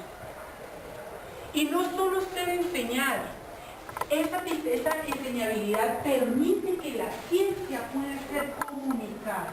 Entonces permite que ustedes como médicos, que no lo dudo mucho que ustedes tendrán varios artículos, puedan escribir un artículo sobre algo propio de su ciencia. ¿Por qué? Porque la ciencia de suyo tiene la capacidad de ser comunicada a otros pares como ustedes para que lean acerca de, dime algo neuronal. Cefalea. Entonces, Jorge escribe un artículo sobre cefalea y para escribir ese artículo sobre cefalea tiene que manejar, dominar la ciencia, obvio que puede escribir sobre eso, pero no solo sobre la ciencia, tiene que saber efectivamente cómo ha evolucionado esa ciencia epistemológicamente, cuáles han sido sus paradigmas, cuáles han sido sus paradigmas y pudiéramos decir, sus hipótesis, cuáles han sido las preguntas, y más ustedes médicos que están permanentemente preguntándose y cuestionándose las cosas. Yo pienso que, y de verdad, no conocen ustedes acá, pero yo siempre lo he dicho en esta universidad, todos los escenarios, miren, los más inquietos académicamente, intelectualmente, son los médicos. Porque todas las personas del área de la salud, ¿por qué? Porque cuando efectivamente ustedes dominan ese saber, ustedes ya saben efectivamente cómo ha ido evolucionando su ciencia y cuáles han sido los grandes interrogantes. Y ustedes siguen reflexionando sobre sus interrogantes. Y ustedes mismos, como conocedores de la ciencia, generan sus propios interrogantes.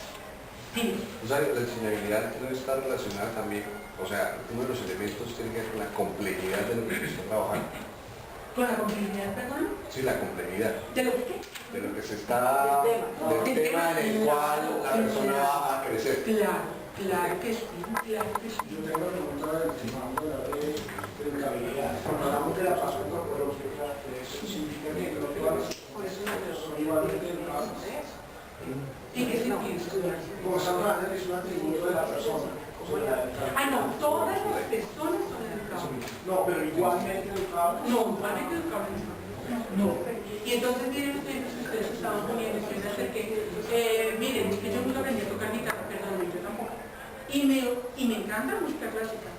Y lo simpático es que me encanta y la puedo retener y puedo, pero póngame la vida. Entonces uno dice, y algunas personas que me enseñaron me dicen, pues no sé, música clásica, de música clásica o de música en general, pero no, pues no es un don que yo tenga. Aprender la habilidad. Sí, no tiene que ver con la habilidad. Tiene que ver con habilidades y con capacidades. Entonces, en esa medida, yo aprendí a medio tocar guitarra, ¿sí? Pero, y la toco, sí, porque digo, no bajé la guardia y todo, pero todo es en mi cuerpo, todo se cuesta un montón.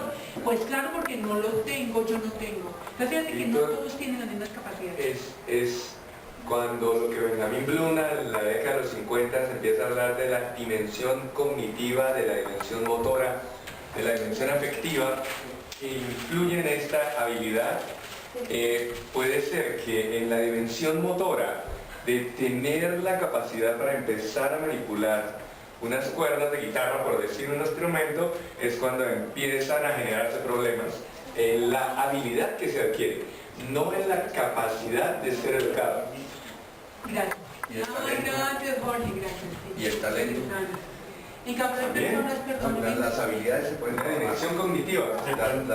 Las habilidades se pueden trabajar, ¿sí? Incluso la motivación se puede trabajar, pero el talento no. A menos que usted me diga que el talento no existe. No, el talento sí existe. Entonces, pero es una discusión. Por ejemplo, yo conozco una persona, mire, yo conozco una persona que no ha ido nunca nada de música y él coge una guitarra, coge un piano, coge una corneta y pero ahí hay una cosa. Yo no dice, pero ¿dónde aprendió? No, es que no lo llevo. Yo voy muy de acuerdo. Pero por ejemplo Ronaldo y Messi. Messi tiene un talento natural. Ronaldo es un excelente jugador y él entrena el doble de Messi para ser el mejor jugador porque no tiene talento. no tiene tanto talento.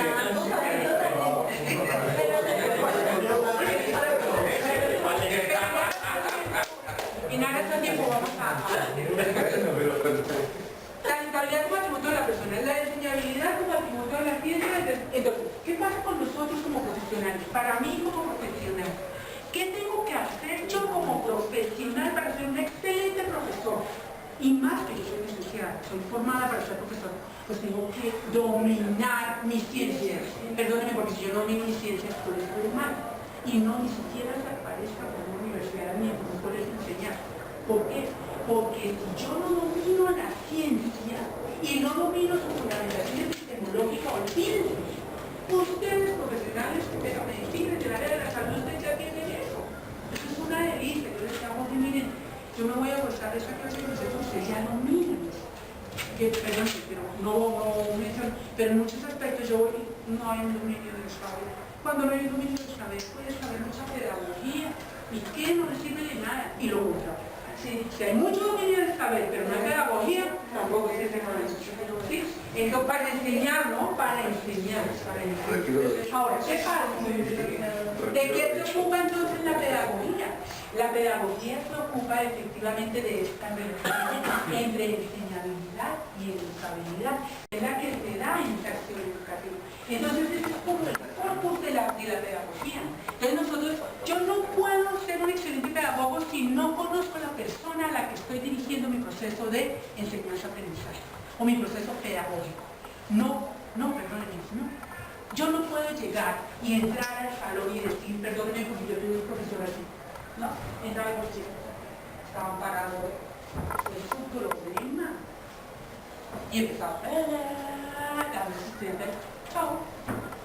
No, dominaba el tema, estudiaba los libros y me decía, ni siquiera se dio cuenta, o sea, estaba centrado acá y la parte de la educabilidad y de la persona, nada, hecho pedagogía, nada, cero pedagogía, o lo contrario.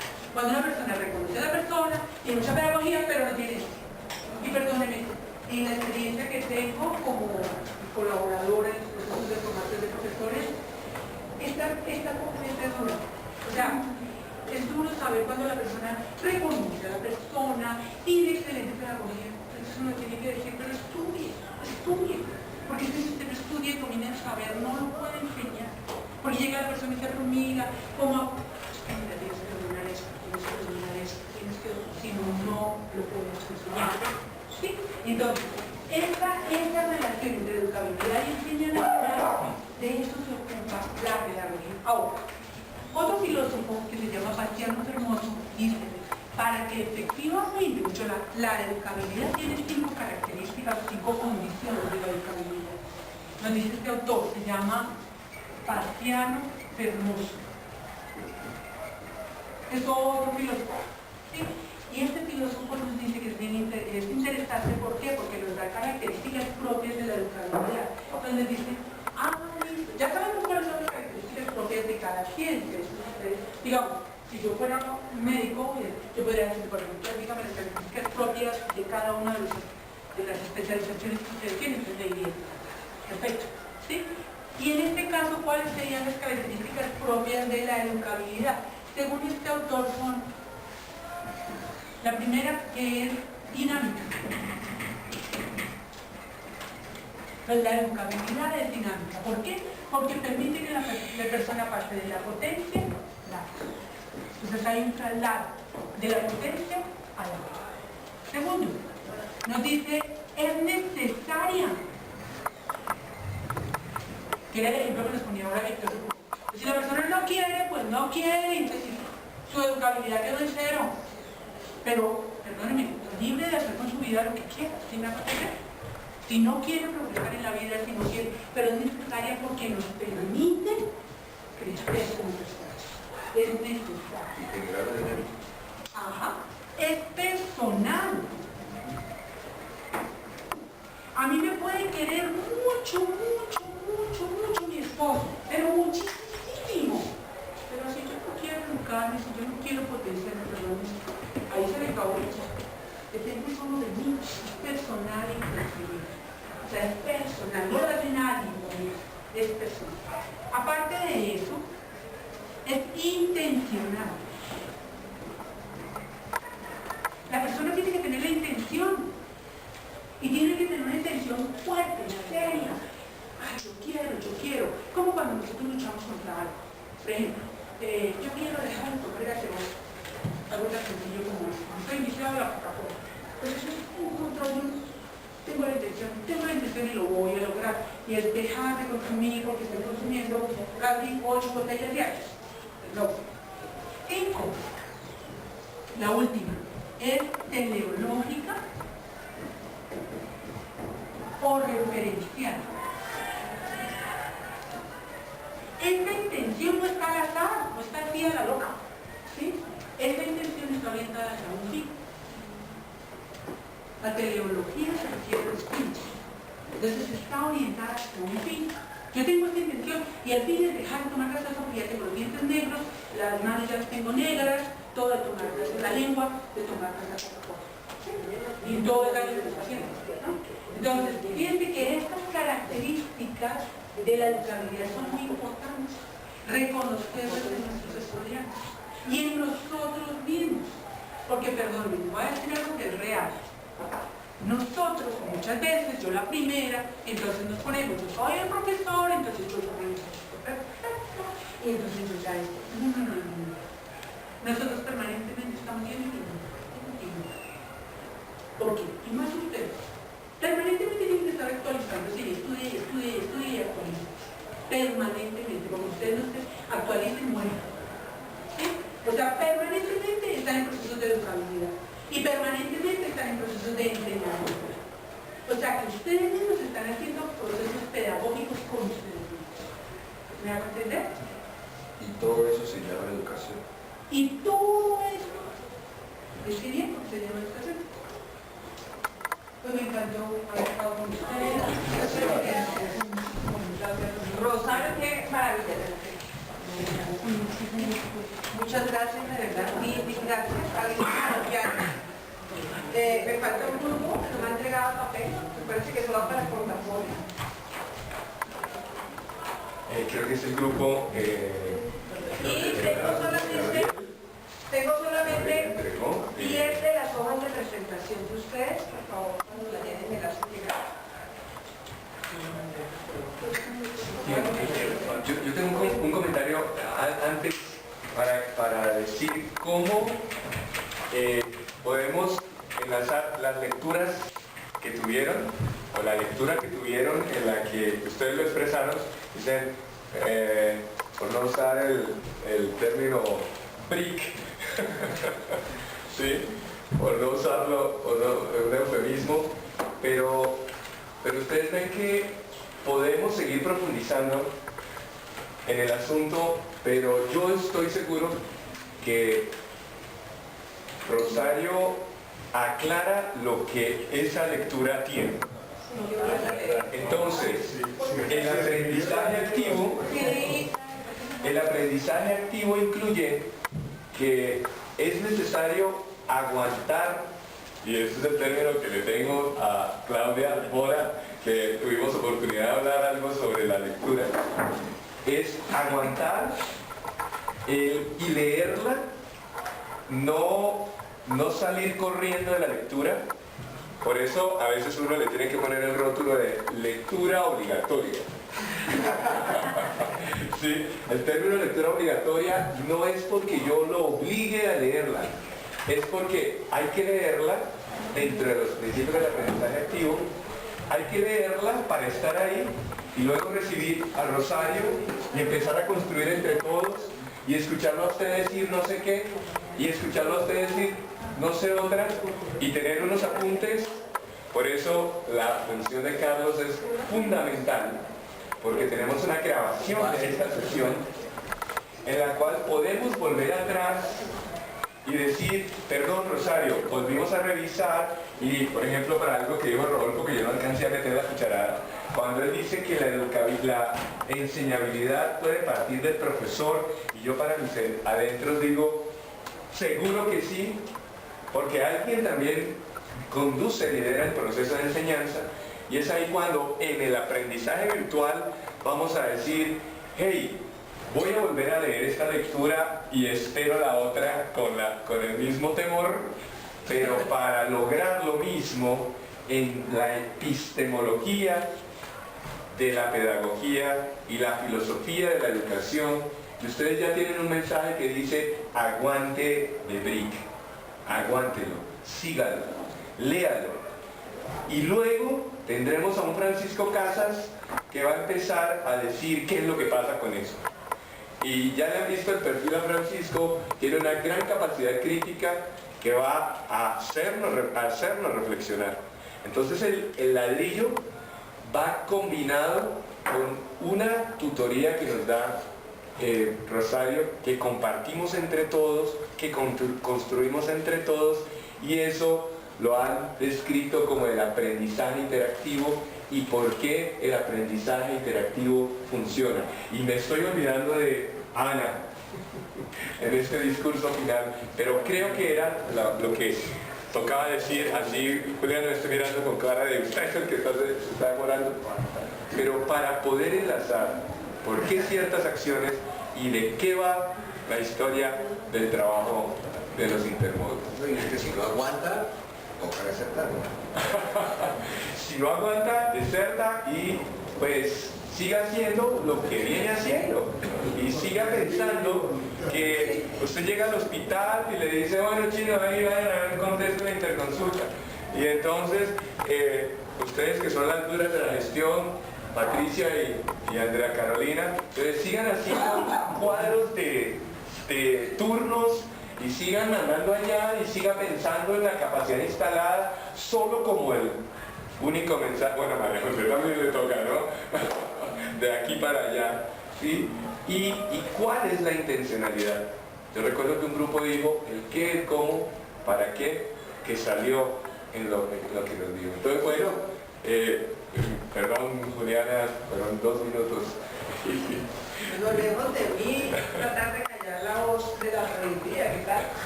Sería atrevido, muy atrevido. Acuérdense entonces que educación tiene que ver con la persona y no las generaciones. Y las discusiones que estábamos teniendo aquí, que si el estudiante no quería estudiar medicina, si quería estudiar medicina, o lo obligaron o no lo obligaron, estamos solamente centrados en la parte cognitiva de ese estudiante. Y la función nuestra va mucho más allá y es tratar de que él quiera ser mejor en todas sus funciones, no solamente en hacer un mundo, en hacer o sea, y tal vez ahí nos damos cuenta que sí hay algo que hacer con ese personaje, ¿no? Ahora vuelvo así a mis avisos parroquiales. Nuevamente, Rosario, de verdad, muchísimas gracias a ustedes. Muchas gracias por el aguante. Uno primer día de maestría viernes y a esta hora felices el salón, de verdad los felicito. Mañana empezamos a las 7:30 de la mañana. No vamos a hablar de la retroalimentación de la sesión porque se nos hizo un poquito tarde y ustedes tienen que ir a tomar el aporte, que es clave. Pero ya está el link. Para el carnet, pero antes de irse, por favor, saquen sus teléfonos inteligentes. Y Jorge les mandó a sus correos un link para la encuesta de las sesiones de hoy. Hoy tienen que evaluar, por favor, a Fernando, Camacho y a Rosario. Son respuestas.